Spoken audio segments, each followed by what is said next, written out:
welcome here to race 18 of the season for the Rapid Fire Pizza National Series. We are here tonight in the Bluegrass State at Kentucky Speedway, the strangely D-shaped configured oval, mile and a half in length. And it's certainly, based on what we've seen here in practice, going to be an interesting one when we eventually get the green flag. I'm Seth Cole alongside of Samuel Dyer. And Sam, coming into this race, if we look at the 21 drivers that were out there during practice, their fastest speeds, everyone was separated by less than a second. Does that give you hope that maybe we're going to see some pack racing here tonight at a speedway? Yeah, it's going to be a lot of pack racing, cars racing, running really close to one another, and it's going to be basically all around who can save their tires and who has that long run setup. We know that the BJ McLeod guys, that's what they really pride themselves on, is making a long run setup all season long. That's how they've been getting so many wins, but can they keep it clean here with being so close to one another? And watching practice, a lot of side-by-side racing, and of cars were able to stay side-by-side for about a lap to 2 laps before they would cycle through, and then you saw a lot of crossover moves. So I'm expecting to see a lot of drivers trying to get to the inside and hold the inside all race long, but it's going to be difficult to stay there as long. It's just going to be difficult. This race is going to be fun to watch, that's for sure, but we're seeing some guys up front that we're really not used to seeing up there. You talk about BJ McLeod Motorsports and their long run speed. Well, how about the qualifying speed by one of their entries with the 78 of Barry Stevens starting on the pole position? Of course, he's the only driver out of that BJ McLeod Motorsports team that has not gone to victory lane yet this year. Alongside of him, Chris Whitaker, a former winner from this season, trying to join both Santini and Logan Helton as a multi-time winner this season. And just up there behind them, you got a couple of hopefuls. Evan Longacre still looking for his first win of the season. Ty McWhirter filling in at Joe Gibbs Racing here this week, trying to pull off the super sub. I mean, there's a lot of names as we go through the field here that are hopefuls of going to victory lane, but even more than that, there's about 4 or 5 drivers coming into this race that are really going to be mixing it up, that are mathematically in the hunt to point their way into a playoff spot. Yeah, the playoffs are sneaking in, and with all the drivers that are trying to sneak their way into the playoffs, you got to look for consistent runs here, as we're going to be only having about 22 drivers making today's entry. I take that back. Actually, it's going to be 23 drivers, as there was a driver that qualified in that was supposed to qualify in. So with there being 22 drivers into this race, you got to finish in the top 15, top 10, top 5s are the best finish for you to make it in. A name that you did not see on the starting grid, who did lay down a lap time, but apparently it wasn't counted or something, is 7-time winner and our current points leader, David Santini. Because of that, he's going to be rolling off from the 12th position, a spot that he's not really used to starting in. No, we're used to seeing him up here in the top 5, usually on pole or second place. So it's going to be weird to see the 99 car. It just means that he's going to have to show us what type of traffic car that can work in traffic, and if he can get through traffic as cleanly as we're hoping to see. But we'll pace cars off, and we're going green. 150 laps here tonight at Kentucky Speedway as Barry Stevens gets an early jump. And when I mean jump, I mean almost nearly 5 car lengths going into turn 1. And Chris Whitaker going to be staying behind him, trying to run him down, but side-by-side action for 3rd place. As you got Evan Longacre and McWhirter right there trying to hold off, but here comes Barry Stevens. Something's wrong with that 78. I don't know what happened to him off turn 2 and on the back straightaway, but he just lost a ton of ground. Now he runs way up the track there through 3 and 4 as a little bit of connection issues there for Evan Longacre in that 3rd position, and Chris Whitaker is going to lead the first lap of the evening due to that issue over in turn 2 by the 78 car. Something is wrong with that 78. I don't know what is causing him to be so slow. I'm trying to hear from race control, but there's nothing that race control is saying that he did wrong on that restart. Maybe there's just something else going on, but Barry Stevens, our pole sitter, dropping back fast, but Chris Whitaker pulling away. He's going to almost spin it off of 4. That might have been the problem. He may have almost lost it off of 2, and we just didn't see it as he nearly wrecked it there. That's going to drop the pole sitter all the way back to 8th, maybe 9th, as here comes Jacob Shorba for a position. Dropping back to 9th and continuing to struggle is Barry Stevens. Everyone else kind of cycling up front as Chris Whitaker, our leader, and Evan Longacre trying to hold off the 20 machine behind him that's looking quick. That Ty McWhirter, of course, races for Gaunt Brothers Racing up in the Soda Guys Cup Series, filling in driving duties here tonight in the 20 machine out of JGR. And I think at this point now, it's basically just Cup drivers utilizing that 20 machine as an opportunity to get some extra laps in, to get some experience for, you know, the latter evenings, the next the next day's race, I should say, for the Soda Guys Cup Series, because we've seen drivers like Tom Drayling down in this machine, and the driver that originally was listed as the driver to run full-time in that machine, Tyler White's been a while since we've actually seen him in there, and I don't think he's made enough starts to actually qualify into the playoffs should he go to victory lane here in these final 6 races. As we're starting to see that action for first to heat up, it looks like Whitaker having a little bit of connection issues as he was just blinking there for a second, which is giving Longacre some space for him to gain back up on that 2 machine, and he's bringing McWhirter with him, and also that 93 car right on the back bumper of McWhirter. Joshua Gordon there, and we mentioned that there's about 5 drivers coming into this race that could either point their way in or fall out of a playoff position. Right now, the driver everyone's gunning for is the 9 of Cody Jordan. Right now, he would be in that 12th and final playoff spot, but he comes into this race only 8 points over Brandon Andrews, who's right now running in 6th in the new number 24 out of Junior Motorsports. He's also only 10 points ahead of Greg Newsom. He's only 12 points ahead of Barry Stevens. And, you know, we talk about Joshua Gordon. We kind of have to have him in the conversation as well, because he's only 26 points back. That can easily be made up in 6 races. Early troubles for the 4 machine of Kevin Roy, who spun it off of 2 and dumped it right into the inside wall.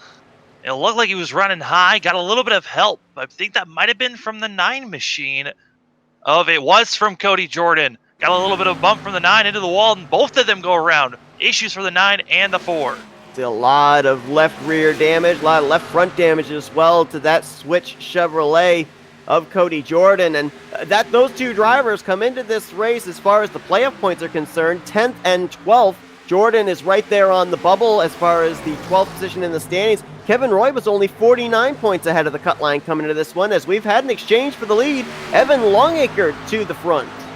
That machine doing well, getting back up to the front. Also, more on that last incident that I was talking about. It looks like Hilton Young, after Cody Jordan was trying to get back on track, tapped the 08, giving him some damage as he almost lost it off the corner. Whoa, that 20 of Ty McWhirter looked a little squirrely off of turn 4 there as he tried to turn to the inside of Chris Whitaker for second. And you also see right there in 5th place that blue number 66 out of MBM Motorsports. That's TJ Crampton making his first start here tonight. I've raced with TJ before over on the NR 2003 platform for about 3 years. Nice to see him having a good run here in his debut.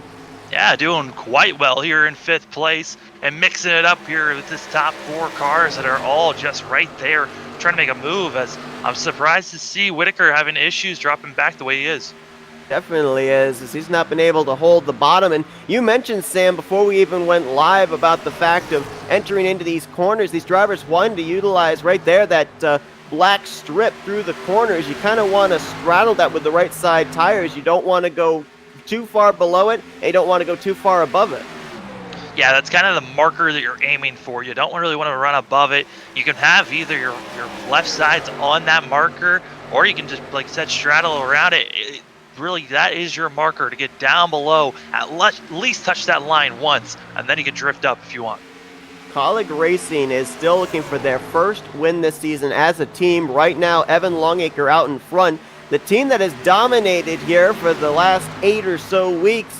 Right now, let's check in where they're at. Barry Stevens, who had that near spin earlier on after starting from the pole, is now slotted to 6th. He actually just got around Brandon Andrews for that spot. David Santini started this race from 12th place. He's been able to work his way up to 8th. And, you know, we can't count these guys out yet because, as you mentioned, BJ McLeod Motorsports, they always seem to set up for the long run. So far, we have run 12 laps, clean and green, up to this point.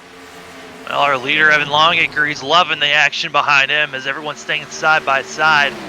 Now you're seeing Gordon getting by the 20 machine, and now you've got TJ getting by the 20 as well. As now it just looks like if you get stuck on the high side, you just get freight trained by all the cars below you. Yeah, and I almost wonder, too, and you can expand on this, Kentucky, I'm assuming, is a bit of tire shredder in terms of how it abuses the Goodyear Eagles, just based on the fact that these drivers have 5 sets of tires waiting for them in pit road should they need them. Yeah, it's the banking in this track is just the perfect banking where it kind of shreds those tires, like you were saying, just a little bit more. And then also on the front stretch, you've got so much of an angle there of a D shape that you're just abusing these tires so much. But the way that these drivers and this well, we're doing 150 laps. I believe this course is going to be a 2-lap stop race. So we'll probably be seeing a lot of these guys coming in around lap 50 to 55, coming around that time. But we're only on lap 14, still a while to go. So you got to make sure you conserve those tires. Boy, there's been a lot of drivers not only having to deal with each other, deal with the racetrack, but a lot of drivers been dealing with connection issues. Evan Longacre right now blinking a little bit from the race lead. We saw Chris Whitaker have an earlier issue with connection.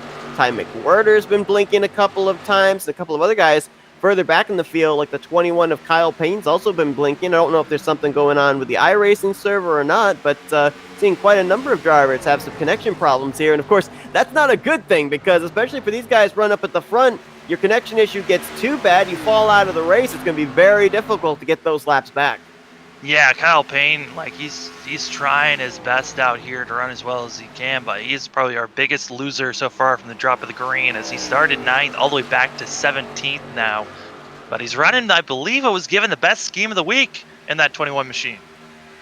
Also got another driver out of the race. Kevin Roy has taken his car behind the wall, but Roger Gregory, who came into this race 7th in the standings, he's actually the last couple of weeks been really on a good momentum streak, but he's now out of the race in the 20th position. It looked like he had come to pit road for a regularly scheduled stop. I don't know what happened to the 12, but he's going to retire out of the race and finish 20th here tonight. Yeah, he actually smashed the wall right before coming into the pits. It just felt like that it just wasn't the race for him, possibly, as that 12 machine has disconnected and sent that car behind the wall. So far, 3 cars out of this race, and we're down to 19 cars running out there. And a lot of machines have been just dropping back quick. It's Kyle Payne on the inside, trying to get out of the way of the race leaders as he's still continuing to fight the connection issues. Battle brewing for second. TJ Crampton looking on the back bumper of Joshua Gordon for the runner-up spot, and this is only going on about 3/10 behind race leader Evan Longacre. And Longacre, like once we just said, connection issues for a lot of these drivers. He's been blinking almost consistently since the drop of the green flag, but he's been up front running well in that 10 machine. Gibbs Racing has 3 entries in tonight's field. Ty McWhirter in the 20 running in 5th. Zachary Smith in the 18 running 15th, and Tim Williams, the car we're looking at here, battling side by side with Carson Bowers in the 19 machine. Carson Bowers, it's been a couple of races since we've seen him back with Colleague Racing, as I think it's 2 weeks ago since we last saw him in his Chevrolet. He's now up to 8th. Tim Williams currently back in 9th and might fall into the clutches of Jeffrey Meyer, who's right now in that 10th position. Yeah, Bowers is running very well. He started this race in 16th position, now up to 8th place and pushing forward. Is that 16 machine looking great out there? Another machine that's been having a rough day so far. Jeffrey Meyer, he's dropped back 2 positions from where he started, but Brandon Andrews, he has dropped back a lot. Started 5th, back to 13th place. That 24 car trying to have a good day today. It's just not looking so solid at the moment. You mentioned earlier about the incident with Cody Jordan and Kevin Roy. Well, Jordan's all the way back right now in 17th place. Brandon Andrews could capitalize on the hardship the 9 has had early on in this race if he could get up there inside of the top 10, because it was only 8 points separating him and Jordan for that final playoff position. But right now, with him falling back only about 3 positions ahead of the 9, that currently has Cody Jordan still in a playoff spot, and Brandon Andrews on the outside looking in. A couple of drivers have hit pit road for what I can only assume are unscheduled pit stops. Hilton Young there in the Greenlight SS Racing entry in the 08, and also Kyle Payne's on pit road. I don't know if he hit anything or if he's just down there trying to see if he can get his connection issues fixed. That is heavy damage on the 21 machine that did hit the wall, hit him as well as Hilton Young off of turn number 4. Payne got into the wall, and Hilton Young was just an innocent bystander caught up in it. Both those drivers in the pits trying to get repairs done, but heavy damage for both. We've had at least 5, maybe 6 drivers, as even the race leader, Evan Longacre, almost loops it out of 4, and Somehow, though, we have been able to run 21 laps under green. A little bit surprised that with all these drivers having trouble, that we haven't yet seen a caution. Yeah, that is one of the biggest things. I think the biggest one is the fact that we did not see the 08 and the 21 bring out of cautions. Both of them were practically sideways down the front stretch with their contact they had. Battle might be going on for the lead here. TJ Crampton is slowly creeping up on Evan Longacre, who looks like his car has become a handful here on the long run, especially off of turn 4. Crampton, that last time by, was about a tenth quicker. This time by, same thing. He's only 2/10 off the back bumper of that Rapid Fire Pizza Chevy Camaro. Crampton, he has to get in the lead. Here's the thing with our leaders is they need to start going now because those BJ McLeod cars, they finally got settled in and they are moving up quick as Barry Stevens just got into 5th place. And they're only about 3.3 seconds back and they're just closing in on our leaders. They're both being able to run right down there on the bottom, which, to your point, means that they've definitely got their cars set up for the long run, as we're seeing most drivers now, especially through 3 and 4, almost up a little bit above that black strip in turns 3 and 4. Stevens right now in 5th, Santini in 6th as they got around Ty McWhirter. McWhirter making his second start down here in the Rapid Fire Pizza National Series. He also ran for Junior Motorsports a few weeks ago at the Tricky Triangle of Pocono. A car earlier on that was about around lap 10. I was surprised how well he was doing. That was Jacob Shorba. But we're used to seeing him having that short run car, and he was able to make a lot of positions up early, and now that one machine drifting on back, as it looks like his short run machine has now faded. He's currently in the 12th position. Just up ahead of him is James Dowan, making, I think it's his 3rd start of the season, and he's actually all over the back bumper of Tim Williams. We normally see James Dowan and his teammate Hilton Young mostly running back outside the top 15. This is looking like it could be a career day for that 07 if he keeps up what he's doing. Yeah, he's just got to keep on running close to that black line and just keep running consistent lap times. He'll be all doing quite well for himself. Try to avoid getting loose, and that's the one thing with these cars that we're used to seeing all season long since we started broadcasting this league is the fact that usually we're used to seeing these drivers be extremely loose on these tracks because of how much heat's on the track. This is probably the coolest track these drivers have had all season long, with track temp being only 88 degrees and outside temp being 86 degrees for these drivers. So a cool track helping with the tires and these drivers and the cars to stay stable. Absolutely. Now, I want to bring up a point here to you with the fact that we've actually been able to run over 25 laps under green flag conditions. You mentioned with Roger Gregory, when he was trying to come to pit road, he hit that inside wall. I mean, apparently that's saying to me that pit road, if they have to make green flag pit stops, could be a bit of an issue for these drivers here tonight.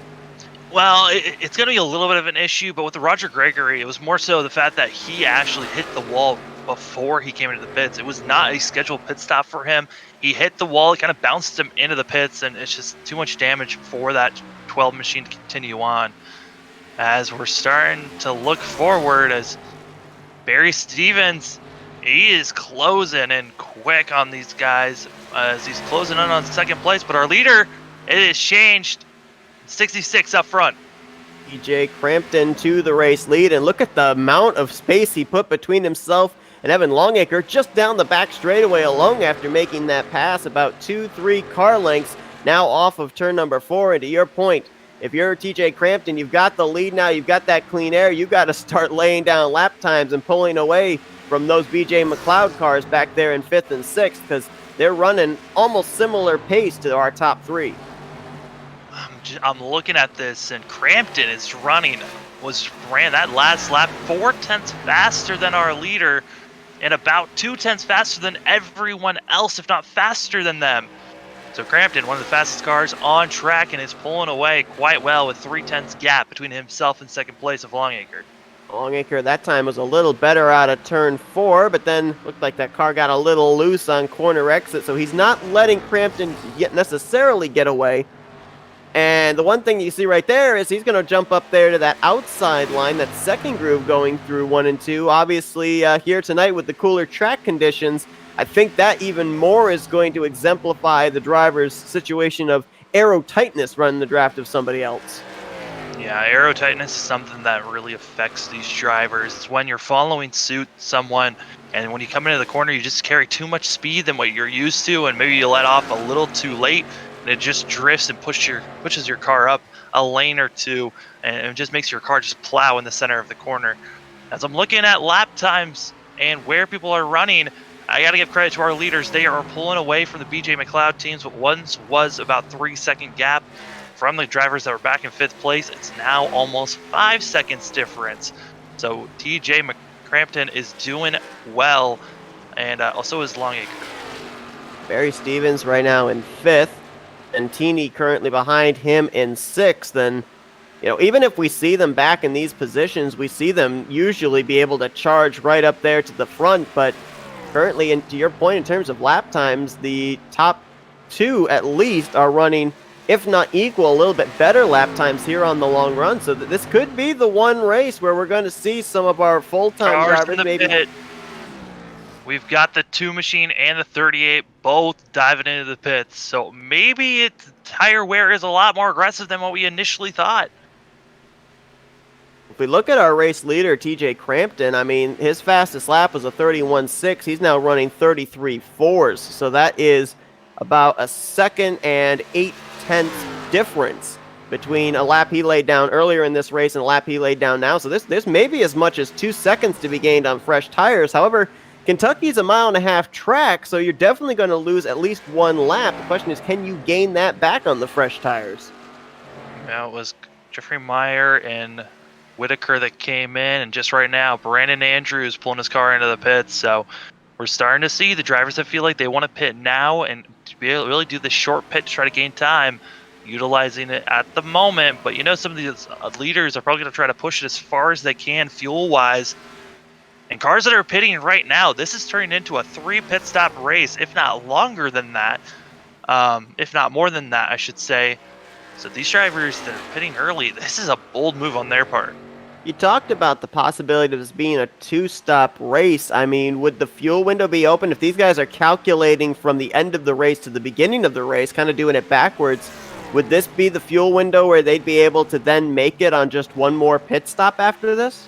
Oh, with the way that these drivers are going, I don't believe so. I think these are our 3-stop guys.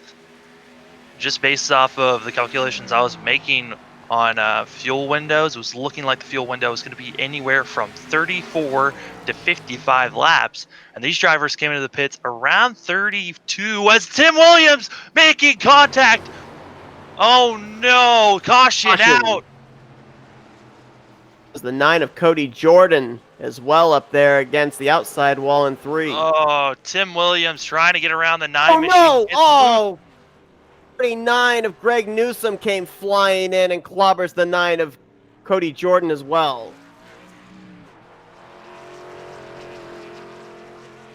I don't know if he just didn't see him. I couldn't tell if the 9 maybe started drifting back down.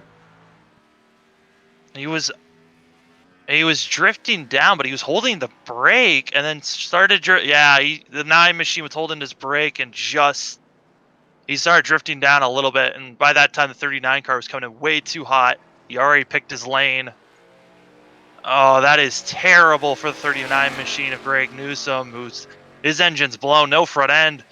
He was running 12th at the time, and his day is possibly over. Cody Jordan might still be able to limp this car around. But man, that is a lot of machines already taken out early before even lap 50. DJ Crampton, Evan Longacre, and others. Cody make that 93 of Joshua Gordon. They're all coming to pit road. We'll go back and see what happened. And it's kind of ironic that the car that clobbered the 9 is one of the drivers that's actually trying to reel him in for one of those playoff positions. Newsom came into this race only 10 points behind Cody Jordan. And this is going to, well, I was going to say it's going to hurt some of these drivers that had already come to pit road, like Whitaker, Meyer, John Jones, Brandon Andrews, but I think they'll be able to take the wave around. They should be able to take the wave around here, so they should be all right. But, man, that is awful to see.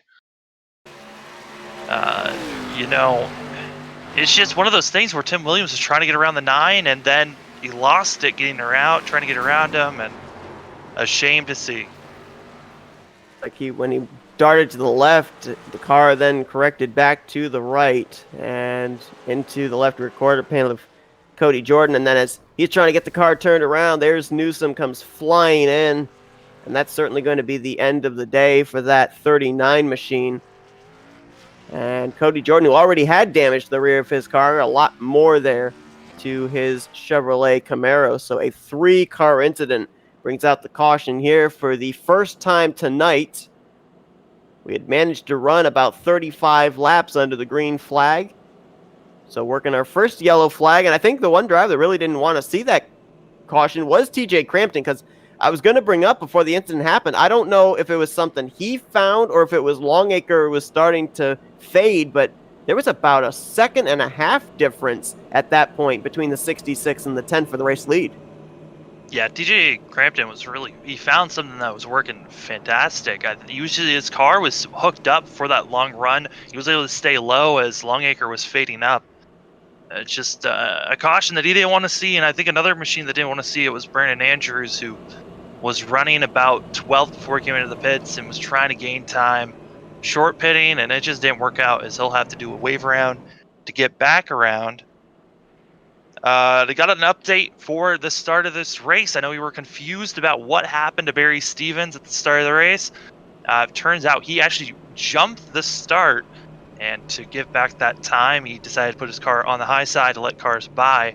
So that was the move by the 78 early on in this race, but he's found himself up to 4th at the moment. Chris Whitaker, I believe, was officially the recipient of the free pass with this yellow flag. Drivers that are going to be taking the wave around here: Brandon Andrews, Jeffrey Meyer, and John Jones. This will put Meyer and Jones back in the lead lap. Brandon Andrews, however, was 2 laps down when that caution came out, so he will be -1 after he goes around the pace car. A couple of drivers also had some extended stays on pit road, and so may have brushed the wall or something, having to get some repairs done. That was David Santini in the 99, Jacob Shorba in the 1. They're going to restart back in 10th and 11th.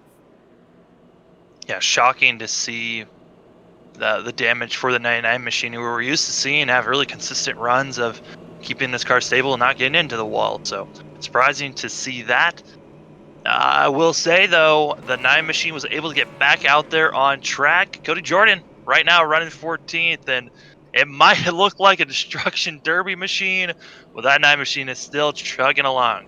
The 2 drivers he has to worry about, though, right now, is he's currently trapped a lap down: Barry Stevens and Joshua Gordon. Stevens was only 12 points behind Cody Jordan for that final playoff position. Right now he is 4th, with Jordan mired back currently in 14th. We've seen Barry Stevens and David Santini in the field. You're probably wondering where the 3rd entry out of BJ McLeod Motorsports is, that being 2-time winner Logan Helton. Well, after last week's race at the Indianapolis Road Course, a little bit of extracurricular activity took place after the checkered flag, and Logan Helton apparently intent wrecking race winner Brendan Burcroft.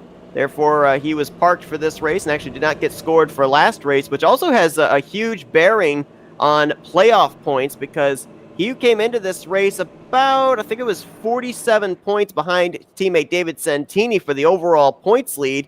And of course, there are bonus points on the line for the regular season champion. So this effectively, I think, is going to take him out of the running for that. So Santini just has to finish out this and the next 5 races, at least consistently, and he'll be bringing some extra bonus points into the playoffs with him winning the regular season championship here in the Rapid Fire Pizza National Series. Yeah, I mean, it's kind of hard not to say that Santini will just capture this by just running his races. He's really got caught up in something silly.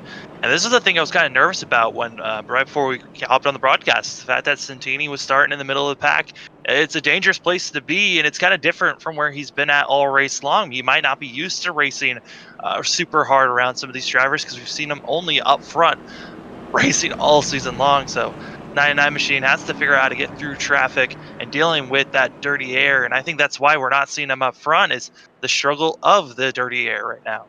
I think maybe in the last 8 weeks, the furthest back we've seen him run under green flag conditions, maybe 3rd.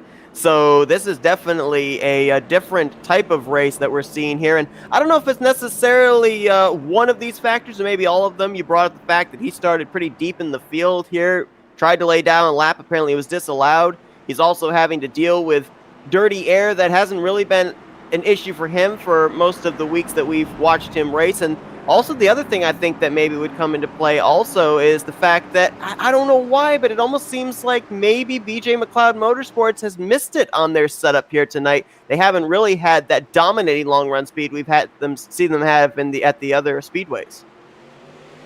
Well, we've got Crampton on the inside with a great start, but you got Longacre able to stay close. Longacre looked like he had the better short run set up for the first 15 laps or so.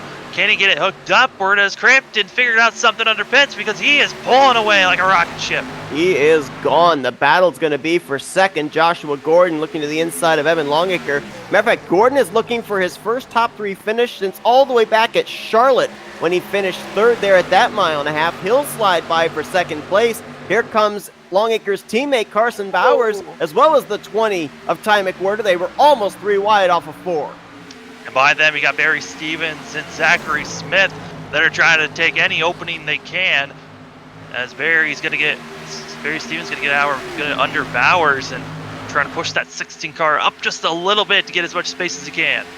About Zachary Smith there in that 18 car, there in that IK9.com red, white, and blue scheme. Currently in that 7th position. Jacob Schorber right there as well. You know, you mentioned about him being really good on the short run. We'll see what he's able to do here as Tim Williams on the outside line. That car apparently off the pace. He's going to fall now 4 laps down. And boy, it just seems like there are some drivers that they've had a lot of good momentum. There have been other drivers the last couple of weeks, it just seems like no luck is coming their way, and Tim Williams seems to fall into that category. Car that's running kind of angry, it looks like. It's that 99 machine. He is trying to get up front as quick as possible. As when he got by Shorba, he was just moving that one machine out of the way, and now trying to find space to get under that 16 machine in front of him. But like we said right at the start of the green, TJ Crampton, he is gone from that 93 machine of Gordon. Oh, the 18 of York that's actually Smith, nearly spun right in front of both Bowers and Santini. Somehow kept that thing straight. Kept it straight and gives a lot of space to Santini, who now is on the outside of Bowers and might be able to get this pass done. It's for the 6th position, and Santini will clear for the spot. Further up front, though, we've got a battle possibly brewing for the 3rd, maybe even the 2nd position, as both Ty McWhirter and Barry Stevens closing up the gap between themselves and 3rd place Evan Longacre. Yeah, Longacre, like we said, he's great for the first about 10 to 15 laps of a run, and then it kind of starts to fade off for himself. We'll see if that 10 machine's able to keep that pace. But right now up front, it's only the 66 and 93. Will Barry Stevens in 5th be able to catch these guys? As McWhirter he was also someone that starts to fade off once the run goes for a pretty long time. So we'll have to wait and see how that goes. And Santini, he's now trying to run down his teammate. Now in 6th, Stevens just ahead of him in 5th. And, you know, it's interesting that Crampton got that huge jump through 1 and 2, but after Joshua Gordon got around Evan Longacre for 2nd place, he's actually been starting to reel that 66 car in. And of course, Joshua Gordon, if he can go to victory lane here tonight, he would jump up into a playoff position. That's something that somebody like Cody Jordan does not want to see, because that would knock him out of a playoff spot. Yeah, you do not want to see yourself getting knocked out, and Cody Jordan just has not had the best luck today, as right now he's running in 15th, 1 lap down, as he's trying to run down and catch his teammate, not his teammate, but catch up to the 24 of Brandon Andrews, which both of them 1 lap down, but a 10-second gap between themselves. That's going to open up for the lead as Joshua Gordon brushed the wall off of turn 4. It's now over a second between himself and TJ Crampton.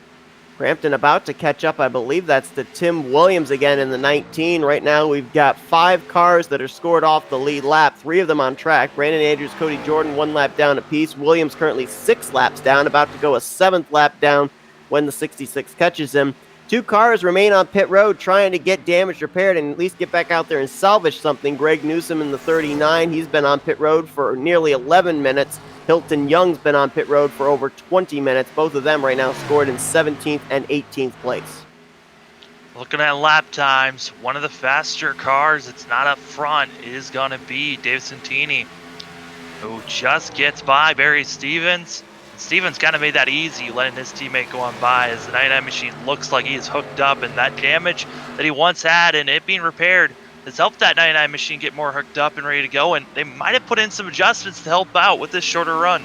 We're just about to say, with this being an open setup league and the fact we had that caution coming out, it gave these drivers an idea, about 35 lap idea of what their car is going to do. They're able to come pit road and make adjustments accordingly. Now we're starting to see who's making the adjustments that's making their car better, as opposed to drivers that maybe made adjustments that made their cars worse. Yeah, and the main thing for these drivers, right, we're used to seeing there being big swings on the track temp that just makes everything so aggressive for these drivers to make any type of moves. I gotta say, the track temp has not changed one bit, so any setups that you thought you needed to make on that first run are gonna stick well, and really all those changes are gonna work pushing forward. Battle's going to be on for 7th place right now. That's Carson Bowers hounding the Richard Childress Racing number 2 of Chris Whitaker.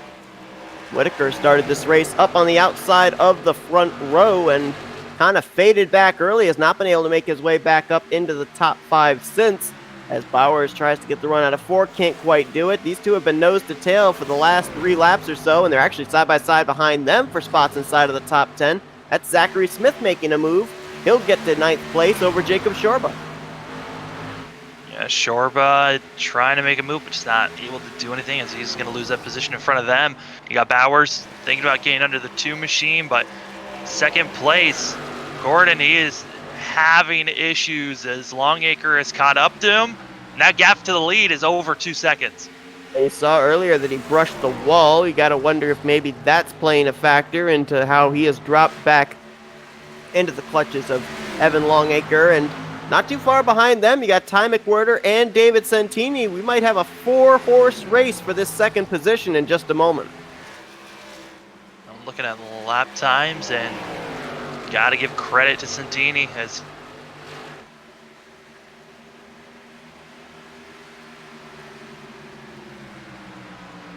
in Ty McWhirter trying to catch up here to the 2nd place battle, which now is going to go side by side.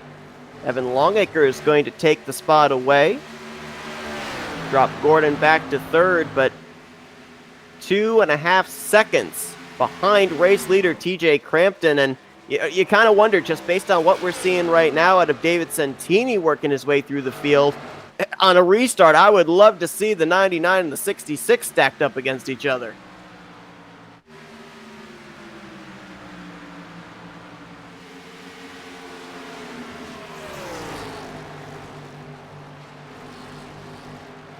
We've got some connection issues going on over on Sam's side. Santini has gotten around Ty McWhirter, move him up to 4th. Next driver on his hit list is that 93 of Joshua Gordon. Not too far behind them, you've got Barry Stevens, our pole sitter in that 78 car. He knew that he had that short run speed for qualified on the pole. I believe it was his first pole of the season. And obviously with having a teammate like David Santini to lean on, I'm sure Santini and he have been communicating as to what adjustments to make. Also very impressive, the Toyotas here tonight. You've got Crampton in the lead. You've got Santini currently in 4th, Ty McWhirter in 5th, and Barry Stevens in 6th. I think we got Sam back now. So my internet was saying that was getting way too exciting and decided to just itself. So I'll be back in the watching the race. This is up to you at the moment. All right, so and we've had drivers that have had connection issues here, so it seems only fair the commentators have connection issues too here tonight. Who knows? Santini going to use that 2nd groove. He'll try and go to the outside of Joshua Gordon, and he's actually going to make it work, and that might actually be a very telling pass with the fact that Santini was able to use the outside line. Most drivers that go up to that outside line usually lose positions. Santini gained a spot, so might be something drivers would be a little bit worried about, the fact that 99 is capable of getting speed up in that 2nd groove. Yeah, that's kind of not the first time that we've seen him do that, so I'm not surprised to see Santini be able to make that outside line work. And the longer the run goes and the longer this race continues on, the more that outside line might be able to groove in and become stronger and stronger as the race goes on. See, Joshua Gordon right there moved up to the outside line through 3 and 4, was able to hold off Barry Stevens for the 4th position. So great point there. We'll probably see a lot more drivers migrate up to that high side. Looks like everybody wants to run the bottom through 1 and 2. Then they venture a little bit off the bottom to that at least second groove. Nobody's really gone up to the third groove yet here through 3 and 4. I almost get the feeling we probably won't see anybody go up to that third groove, except maybe try and get up close to the wall off of turn 4 the later this run gets on, try to carry that straightaway speed. Yeah, that's going to be something we'll have to continue to watch out for. And the longer the run goes, the more cars are going to have to drift up there and try to make that outside line work as the drivers are continuing on. Now, when that caution came out, a number of drivers really short pitted, came in around lap 35. A number of them got trapped a lap down as a result, and several of them had to take the wave around. So do we see anybody run the risk of maybe pulling off that same strategy again and coming to pit road somewhere in the next 12 laps, or do they now try and stretch it as far as the fuel window will allow them? Yeah, I mean, those guys all came in around lap 33 to 32, so they're probably going to try to push it for at least 40 laps or so, which would then put them around lap 70 or so. Still would put them kind of out of the range to make it to the end. They've got to try to push it to at least a lap 50, and then, I mean, for another 50, another like 30 to 40 laps, maybe then they'll make it to the end, but it is a rough tale for them on where they pit it. It'll be interesting to see when they come to pit road too, because at this point it looks like if they can stretch it maybe another 20 laps to that 45 lap mark that you're talking about, they would be right on the mark, right in the middle of that mark of being able to make it the rest of the way on fuel. That's if they are going to try to push their way to get to that marker, but like we saw them, they pitted early trying to jump the gun, and it backfired in a way with seeing that caution come out. And that's the risk of short pitting. We'll have to wait and see as these drivers continue on this run, if they're going to try those strategies and to make them continue on. 10th place up for contest as Joshua Gordon continues to fight with his number 93 after getting the wall earlier. He's now got Ty McWhirter looking to his inside, and Carson Bowers has now joined the group. That's 5th back to 7th. All duking it out for a spot inside of the top 5. This top 5 action really just starting to heat up and get more and more. You got to wonder, though, with these drivers and how aggressive they're running, you got to be careful as the run goes on to make sure your tire wear doesn't really bite you in the butt, as we saw Tim Williams have that issue earlier on, bringing out a first caution. This teammates exchange for the 3rd position. Barry Stevens around the outside gets in front of teammate David Santini. So Stevens, who we saw start on the pole, as you mentioned, got a call for jumping the initial start of this race, had to give up a number of spots, faded back as far as 9th place, now up in that 3rd spot, and right now he is the, I believe, 3rd fastest car on track currently. See this time at the line, looks like he's running about a little less than a 10th slower than our top 2 front runners.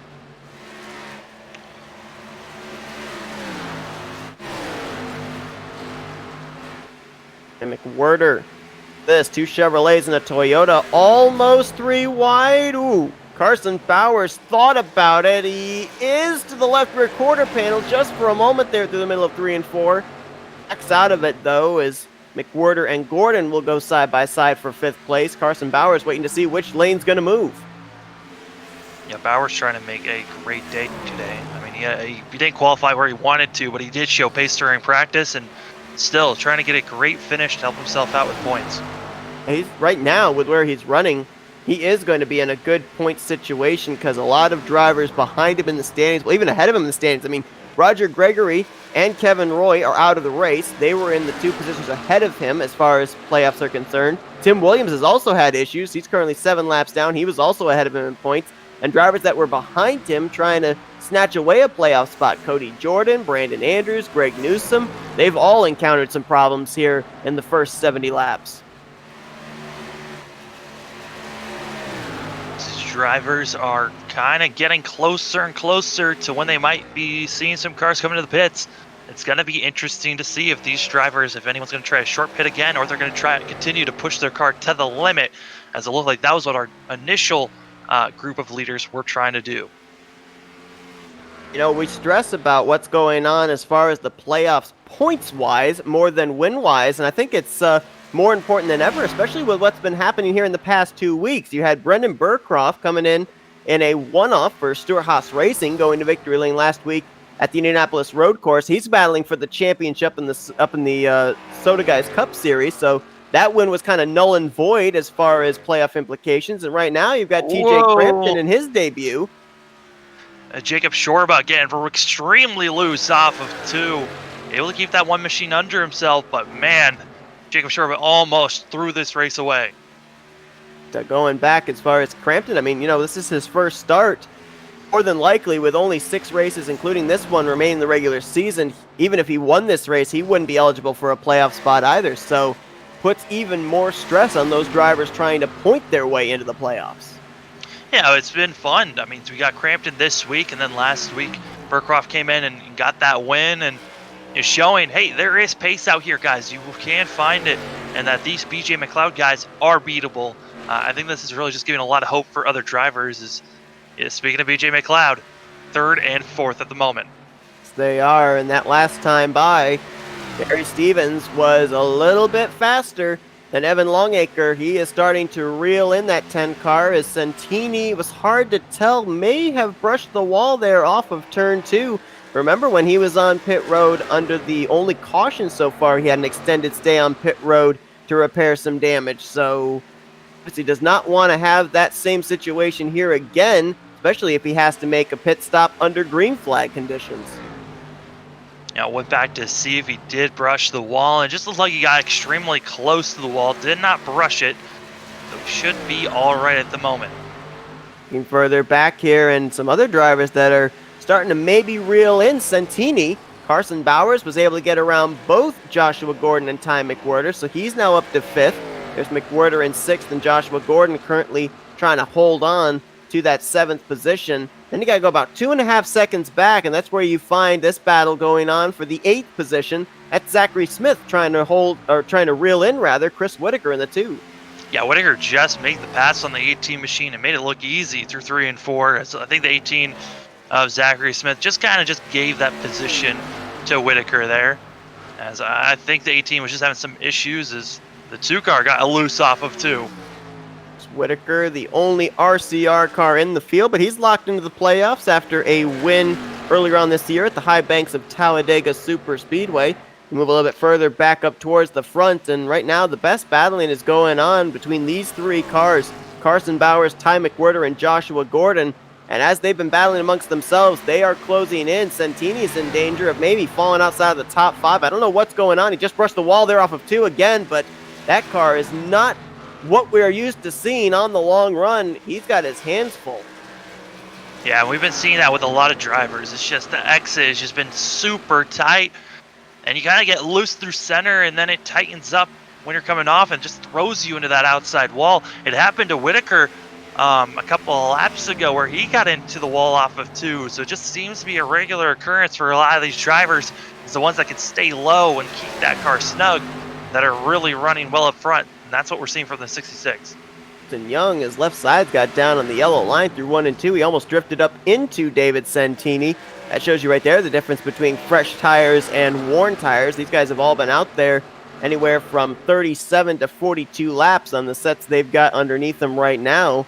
And Hilton Young right now 55 laps down in that 18th position. He's out there trying to see if he can gain a position on Greg Newsom. He's got to make about, I think, 16 laps before he can move up to 17th place. Yeah, I believe Young will be able to get that done as he is trying to run past our leaders at the moment. You just got to be careful. I mean, this is one of those dangerous moments as Bowers getting extremely close to Santini, thinking about passing the 99. But yeah, fresher tires compared to old tires, you got to be careful not to really, you got to respect the closing pace that you have, not to run into the car in front of you. Carson Bowers definitely has seemed to be one of those drivers. Looks like he is better on the long run after just before that caution came out. He was picking his way through the field and doing so again as we have a battle brewing as well for second place as Hilton Young's trying to make his way around these lead lap cars. Evan Longacre has been reeled in by Barry Stevens, but this is going on almost 6 seconds behind race leader TJ Crampton.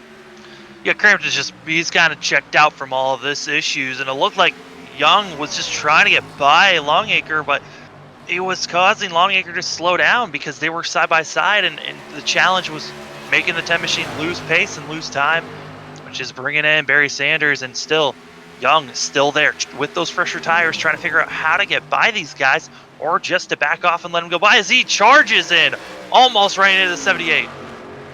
Carson Bowers was able to get around David Santini, who's bringing his 99 to pit road. So apparently that car is not to his liking, and he's going to be one of the first to hit pit lane here to start what will be hopefully a full cycle of green flag pit stops.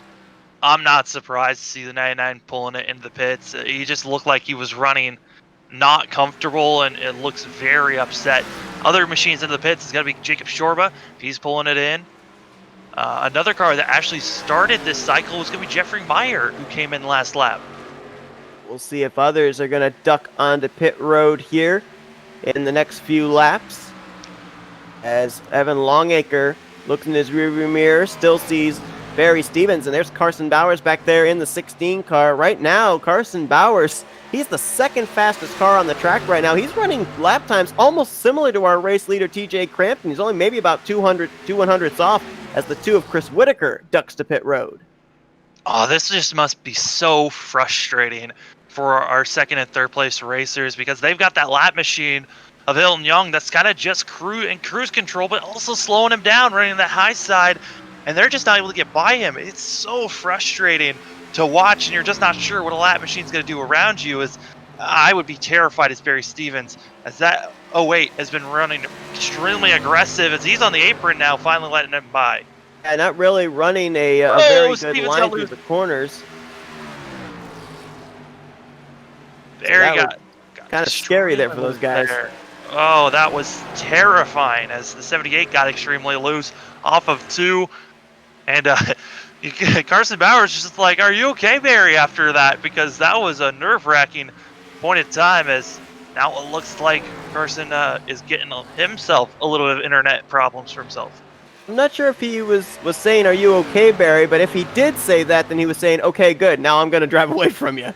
Because he's now trying to reel in his teammate Evan Longacre for that second position. And as stated, right now, he's running on pace with race leader TJ Crampton. The problem is he's running about 7 seconds behind that 66 machine. And right now, with the pace that Crampton is setting, you have to think he's going to be one of those drivers who's going to try and stretch it as far as he possibly can, because even on old tires, he's continuing to be able to pull away. Yeah, compared to his best lap time, he is about a little bit over 2 seconds slower than that, so he can still push it pretty far and feel comfortable. Santini did not repair that damage that he had. Jeffrey Meyer did when he came into the pits. He had to stay in the pits for a little bit longer, so repairing that damage. Hilton Young pulling his car into the pits and getting damage repaired for himself, so that 08 still not feeling comfortable enough to be racing around, as he was around the leaders for a bit there. Now all those drivers that came to pit rows, I think the 18 is now in pit lane. Zachary Smith, got Santini, Whitaker, Shorba. They are all 1 lap down. Jeffrey Meyer, because of where he was running near the tail end of the lead lap, when he came to pit road, completed his service, he's now finding himself -2. All these drivers are setting up for at least one more pit stop. I would imagine that we're going to be seeing our leaders trying to push it for another couple of laps. And Jones overshot his pit stall there. That's going to cost him some time. Stevens. We'll see if Stevens can get a clean stop here. As it looks like Zachary Smith got a clean stop. Found his pit stall nicely. Stevens, of course, going to have that number 1 pit stall starting from the pole here this evening. Going to hit his marks perfectly there, and we'll wait and see where he cycles around as we got more drivers to pit road. Here come the Colleague Racing teammates, Longacre and Bowers. And also, it's going to be Ty McWhorter going to be pulling in that 20 machine. which it gives second to Joshua Gordon, who, Joseph is going to be just going to be running out there in that 93 machine. Drifted all the way back to around the 7th position. And he, TJ Crampton, and James Dowan are the last three we're waiting to come to pit road. Crampton is in the 66. So the race leader, who has dominated up to this point, is on pit road. Joshua Gordon looks like he's coming to pit road this time. We're now going to see if the 07 of James Dowan comes to pit lane. Nope, he's going to stay out and lead a lap here. He'll be the last driver to cycle around this green flag pit stops. I'm actually quite surprised to see Gordon not stay out for another lap, at least to lead a lap. But, the 07 deciding to make that move, get the bonus point, and then coming into the pits, he's announced that he'll be coming in this time by. Interesting, too, because right now, if we're looking at drivers that came to pit road earlier, they are benefiting. David Santini just took the race lead away from TJ Crampton, who is just now coming off of pit road. Santini's going to have a huge lead over the 66. I don't know if did Crampton miss his pit stall? Because I'm not even seeing a time on pit road for him. Going back and seeing what happened to the 66 machine, as he did have his pit stop. Our telemetry is just a little off, but he did come in. He got his pits. He got both tires up and down, so he got 4 tires.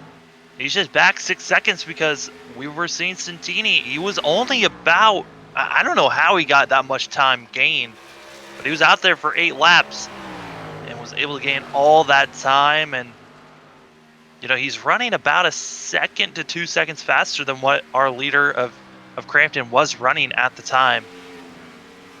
If we do the calculations here, I think he came to pit road and he was running about maybe 13 seconds behind Crampton at the time. It's about almost 2 seconds you gain on fresh tires, and if he gained 8 laps on Crampton, that's about 16 seconds he was able to make up right there. Yeah, by the time that we saw Santini come in the pits, I think he was about 7 seconds behind, so it puts him around that marker where he would have been with all that time gained. But we'll see if Crampton right now, if he'll be able to gain that time, but at the moment, he's only running about 0.2 faster. Been away little by little, though, as Santini shows the way. Crampton now in second. Chris Whitaker, who was also one of the earlier drivers to come to pit lane, is now up to third. Barry Stevens currently in fourth. Evan Longacre right now in fifth, and he's got Carson Bowers right behind him in sixth place. Ty McWhirter currently is in seventh. Jacob Shorba right now in the eighth position. And the rest of the drivers that currently are scored on the lead lap: ninth place Zachary Smith, 10th place Joshua Gordon, and John Jones right now is the last car on the lead lap in the 15 car. 11th place is where he's scored. You saw the 07 of James Dowan just behind race leader David Santini. He is the first car, 1 lap down. It's going to be close. I'm doing the math to figure out if the drivers can make it to the end. I don't think they can. I think everyone here still needs to pit at least one more time. It's now, when do you want to pit? As now the gap between our leader is now less than 5 seconds. Can Crampton catch up to Santini? Other battles are going on. Of course, battle for 5th is starting to heat up, as teammates still battling at it with that 10 to the 16. Carson Bowers has definitely got a good car on the long run. The bad part for him, though, is he has not had the track position to give him that advantage. Now trying to move into the top 5 past his teammate Evan Longacre. Looks low in 3, can't quite get there. And, to your point about, drivers possibly trying to make it, Kentucky, in some respects, is almost kind of like a mile-and-a-half Darlington. Turns 1 and 2 are approached a little bit differently than 3 and 4. 3 and 4, you carry a lot more throttle through the turns, unless at least on the early run. You don't necessarily on the longer run as the car tightens up. But over in 1 and 2, I would think that there'd be an opportunity for these drivers to maybe try and coast their cars into the corner, maybe clutch a little bit, and try and see if they can save some fuel that way. It's one of those things where, Crampton and all the drivers that were the last to pit, they could possibly try, but it's going to be so close for them to try to save that much fuel. I mean, right before that stop. I think Crampton went with the caution. It helped him save fuel that way, but he was not really in a conservation mode for that 66 machine. We know for sure that Santini will have to pit, just due to the fact that he pitted so early compared to everyone else. Pitted about 9 laps before everyone else, and kind of put him outside of the window of possibility of stretching it. So now it's when will the 99 come to the pits, as he came in about 20, 30 laps before everyone else did. You talked about TJ Crampton when the pit stop cycled around about 6.5 seconds back. Now make it 2 seconds back, as last time around he ran 0.7 faster than race leader David Santini.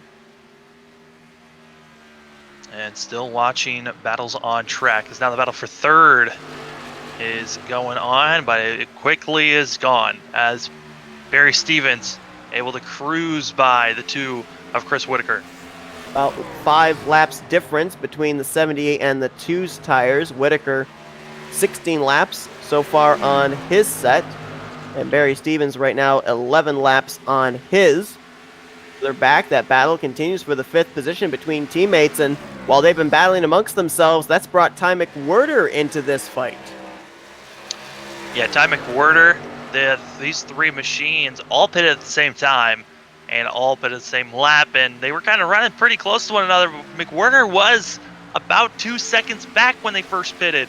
After that pit stops and them racing as hard as they are close to one another, yeah, like you said, it's bringing in the 20 machine, who McWhirter has had one of the fastest cars on these pressure tires, and for the first about 20 laps or so, then he starts to fade off, and that's when we start to see the 16 kick into gear.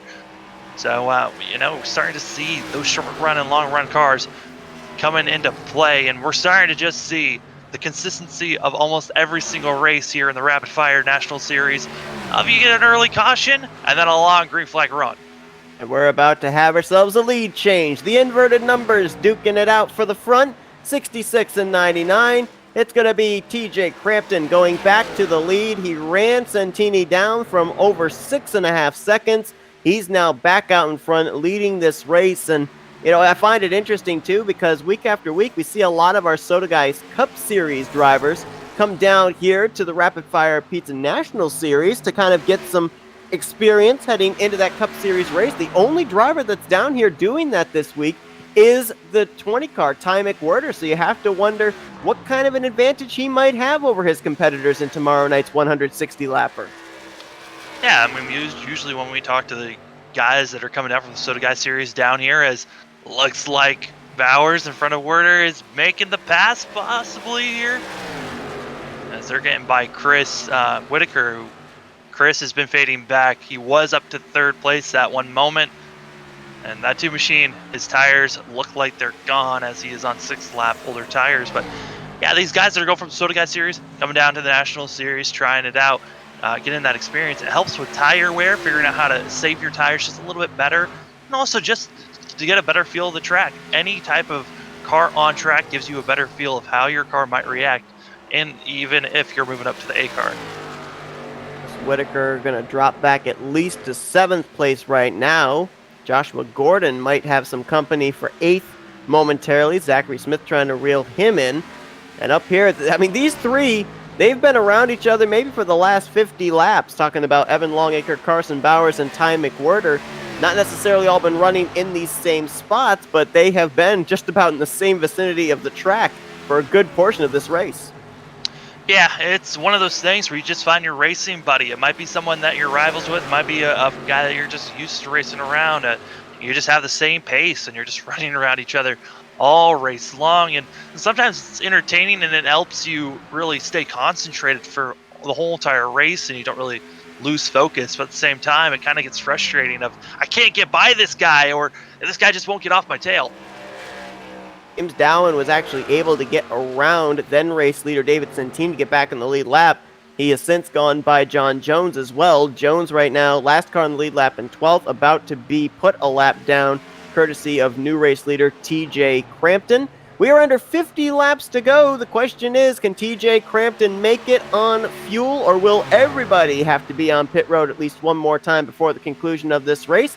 We're going to find that out. But for now, we're going to step aside for a quick commercial break. You're not going to miss anything. We're going to go FRN side by side.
Welcome back here to the Rapid Fire Pizza National Series as we are still under the green flag with less than 50 laps to go here tonight at Kentucky.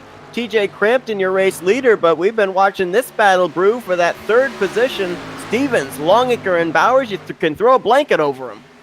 Yeah, Barry Stevens looked like he was having issues with lap cars, and then he might have brushed the wall because he is losing a ton of time. As now you're seeing the 10 machine on the outside. Here comes Longacre making the pass for third. Barry Stevens starting from the pole.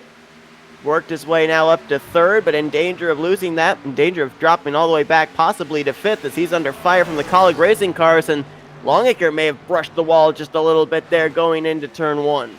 You got to be careful you got to make sure you don't brush the wall. We've seen how it can hurt a car. Santini looked like he possibly could have been someone challenging for the lead. Yes, he's in second, but he is over 5.5 seconds back as he's losing a lot of time on our leader. And of course, as you documented too, he can't make it on fuel. No, he cannot make it on fuel. He'll have to pit one more time, and everyone else, they're kind of on eggshells to see if they can make it to the end here. I don't believe everyone else can make it, but, you know, someone's going to have to risk it to stay out there. But our first victim to the pits is going to be Chris Whitaker. Meyer as well, so the fuel window is open to make it the rest of the way, apparently, and Whitaker, who has been one of the early drivers to pit road under our 2 cycles of green flag pit stops, although the first cycle was kind of cut off by our first and only caution. Gonna roll the dice here, come to pit road early and see how many spots he can pick up here in these final 40 laps.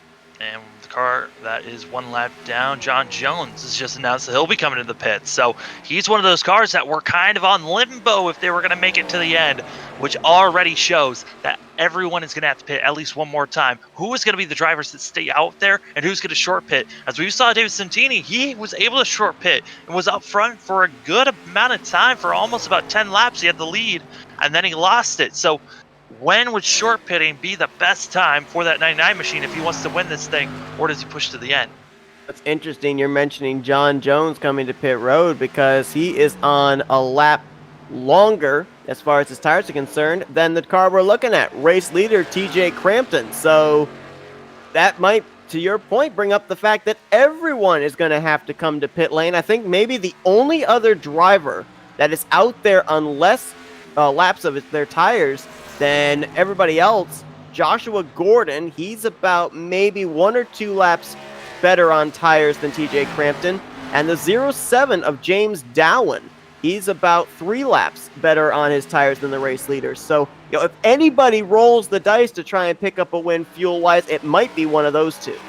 James Dowan already a lap down, so even if our leaders pit and he gets his lap back and then also is able to get the lead, he won't be able to hold off everyone else. He's just running way too slow for that to happen.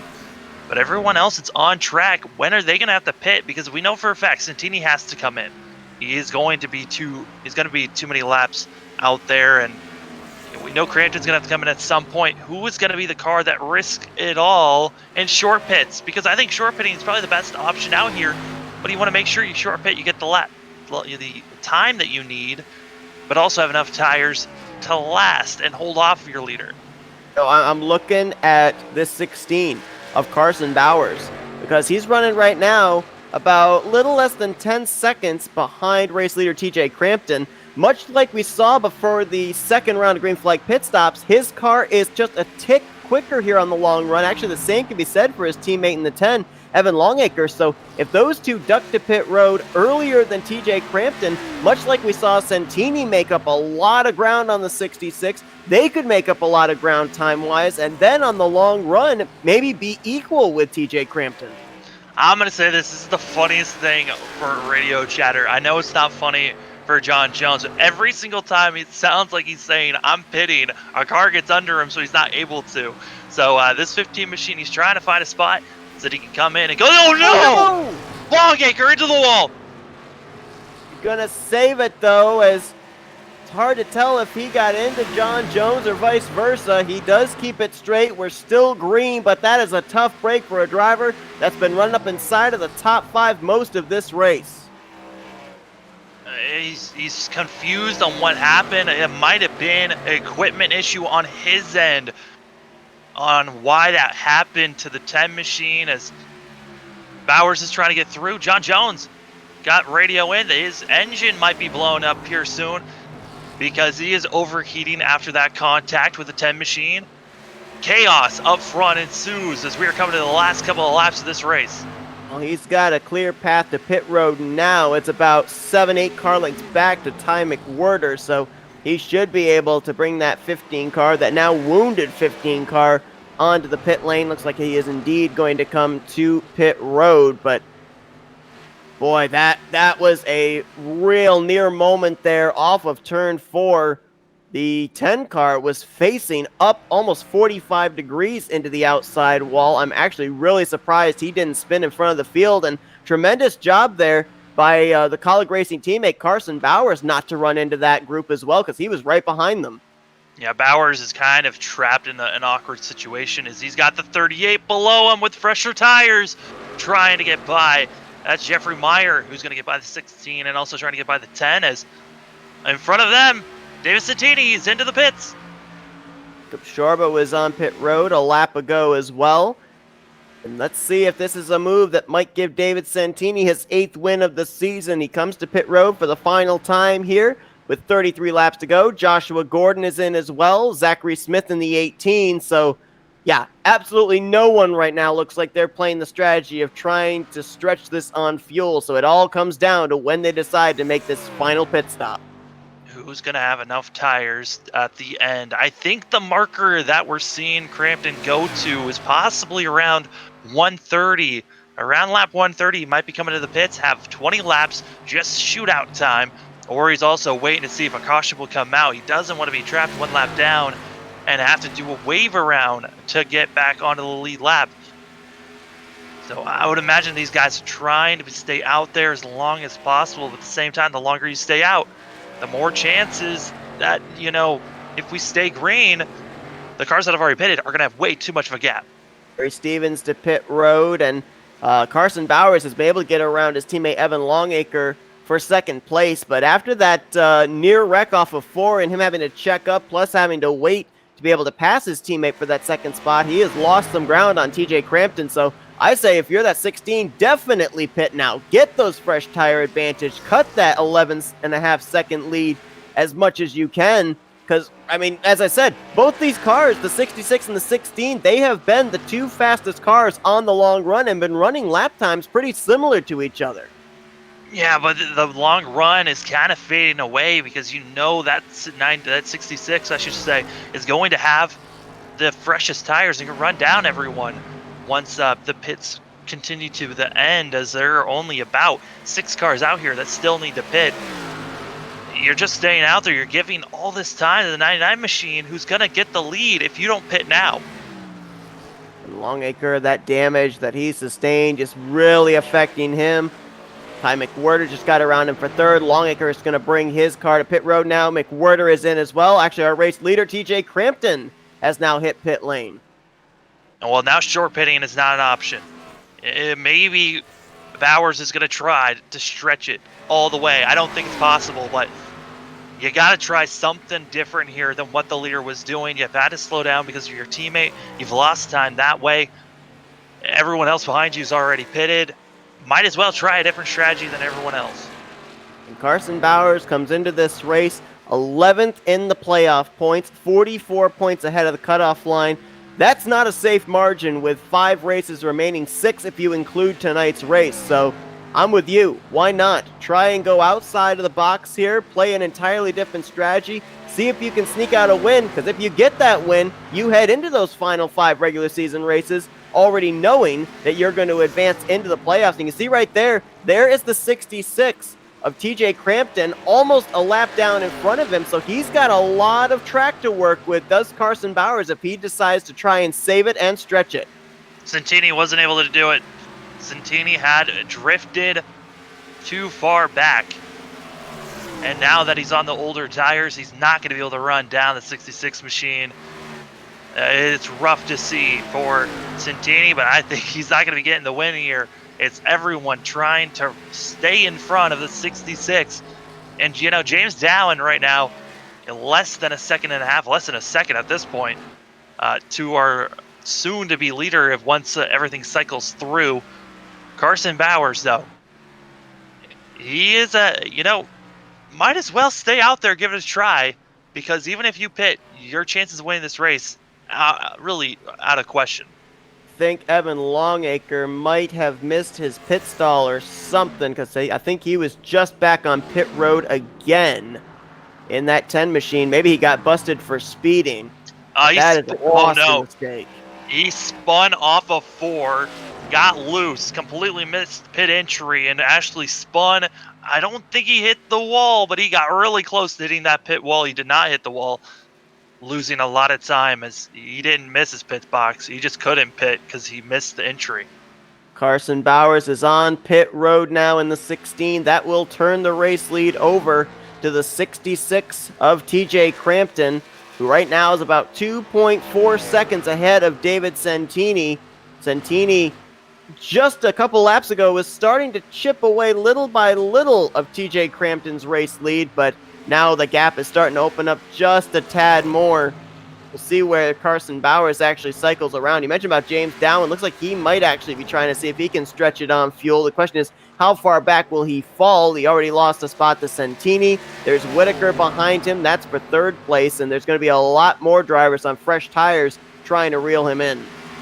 Yeah, he's going to be running anywhere from about 2 seconds to possibly 3 seconds slower than everyone else. The longer this run goes on, James Dallin's going to be put in a very harsh and difficult spot. But, I mean, he's better off trying this, right?